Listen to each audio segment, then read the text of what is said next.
Hello guys. Isa po ako sa Kalingap supporters at saka isa ako sa silent viewers ng Kalingap. So, si Beyonce, nasundan ko yan. Nasundan ko yung buhay niya mula nung tagalaba pa siya, tagalaba. Nawala siyang pambaon, naglalakad ng 2 hours para pupunta doon sa school kasi walang pamasahe. Yan, nasundan ko yan. Kung gaano kahirap yung buhay nila. Ang papa niya walang trabaho, ang mama niya labandera. Ang dami nilang magkapatid. Yan. So, dahil sa Kalingap, umangat ang buhay. Umangat ang buhay ninyo dahil sa Kalingap.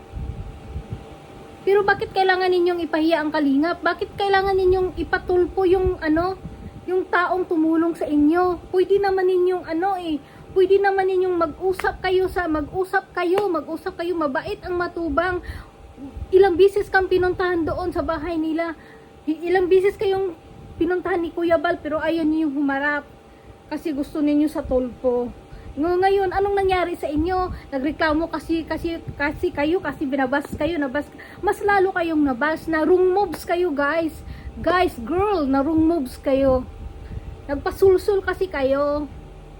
Yun lang po, kahapon pa ako gigil na gigil sa inyo. Kasi yung tao, aatin ng kasal, sa kasal pa talaga, tinaunin yung pinatulpo yung tao. Wala namang, ano bang kasalanan? Tinulungan na nga kayo. Diyos ko. Yun lang masasabi ko, wrong moves kayo. Sana, magtagumpay kayo.